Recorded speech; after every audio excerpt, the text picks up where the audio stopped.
oh my God, and I thought my art, and maybe the person is tired of threw away the pencil. She nodding. Oh my God, come on. Time for paintbrushes. Yeah, come. Nope. Mm-mm. Mm-mm.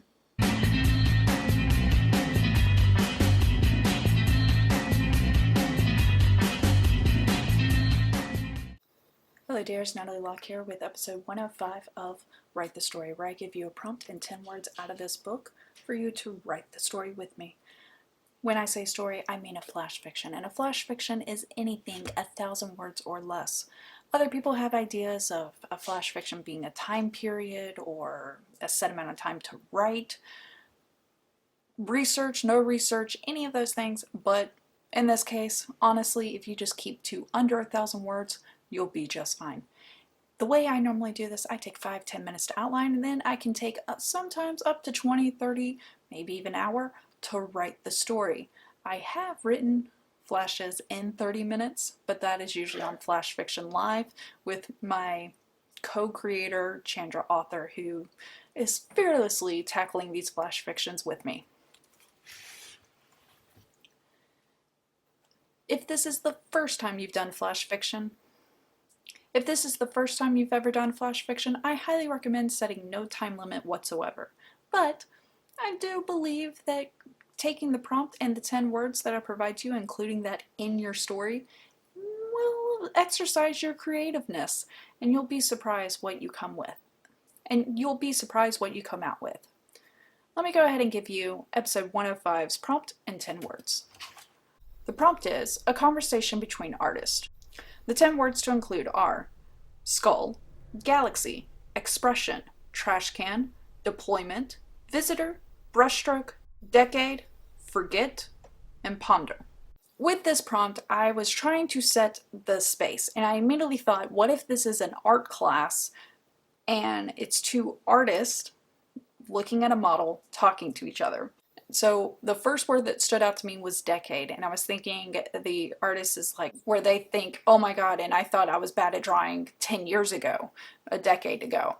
And they're saying that what they're drawing now is just as bad. Then for trash can, I was going to have them throw away a paint tube in the trash can. That ended up changing what they were throwing away, but the equivalence of the trash can being in the room and they using it to throw away is what stayed. Then I was trying to think, what is the problem that the artists are having? What's the conflict here of part of the conversation? Then I was thinking, well, what if one artist is helping the other one because their piece that they're drawing right now kind of looks like a sticker, and the way you make something not look like a sticker is you put a light source in it. So that's where I was using the word forget, where they say you forgot the light source.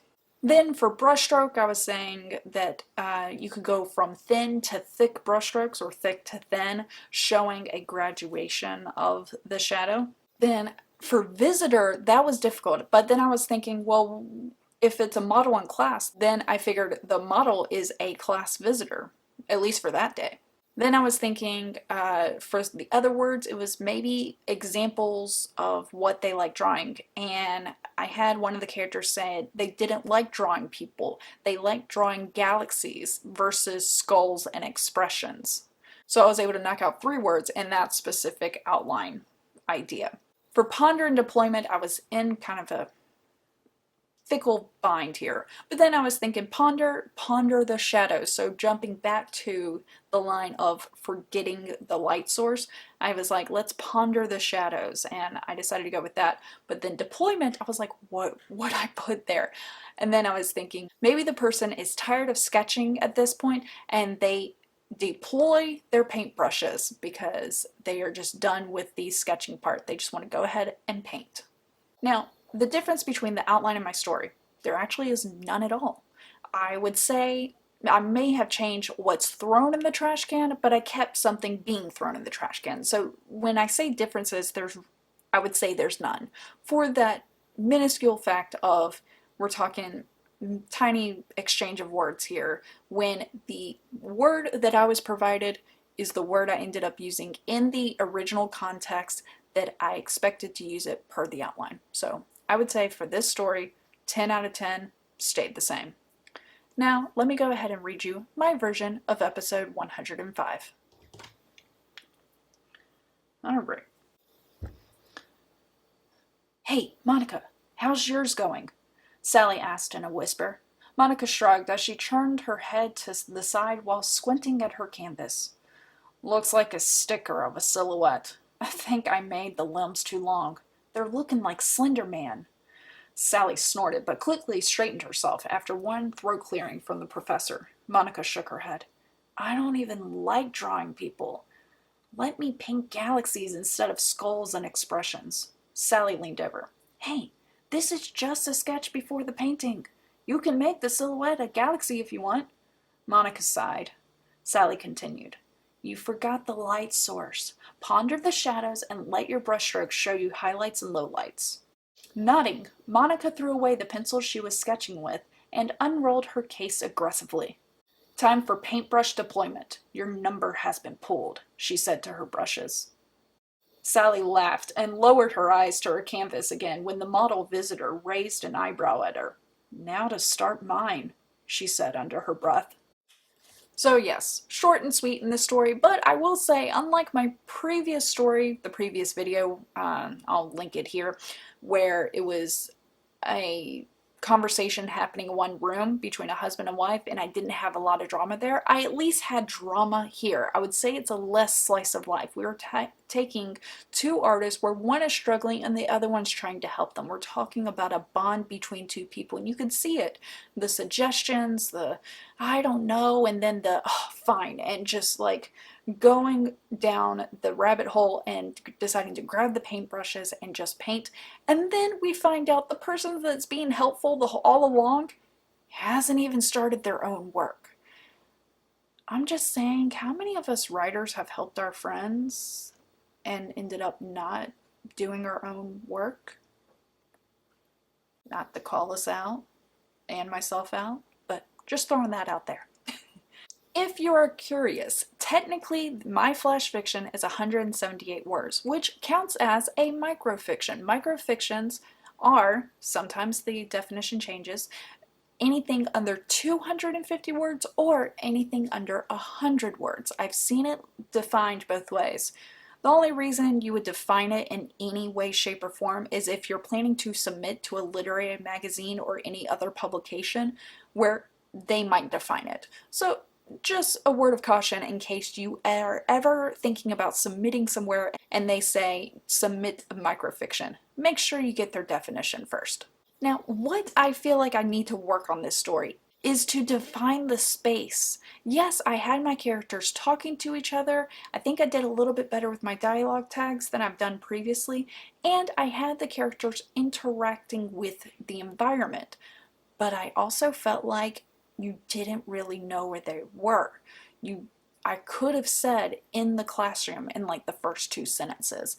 I could have said that there was a model on a platform in the center of the room with easels encircled around them.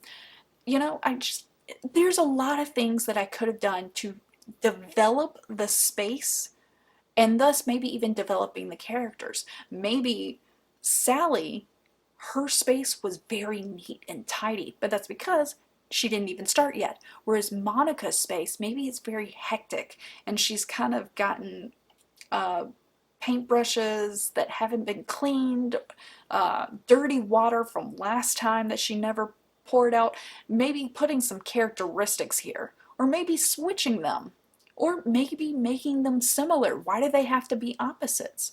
They could be very similar in their upkeep of their space, but Sally is always wanting to make sure her neighbor is good before she starts her own artwork. Things like that, where I could develop the space that would also in turn show more characterization of my main characters, give them more personality and life. Now regarding my favorite line. I think the last line is my favorite line, where Sally says, "Now to start mine," she said under her breath. Like, that line just makes me laugh. Like, it changes the whole story up in the end, because you start out thinking Sally's so sweet, she's thinking of her friend, and then you realize no, she's a procrastinator like the rest of us. And I find that endearing almost, where it's her being helpful was also a little self-serving because it helped her push off her own painting, her own drawing. And good on Monica for not to call her out on it. I'm just saying. But I really enjoyed that part of the story and I enjoyed the dynamic and I really want to explore that a lot more. So definitely this 178 words is going to go up when I go back and edit these pieces. This is one piece I definitely enjoyed writing, and I hope you find enjoyment in whatever your passion is every single day, every week, every month, and every year.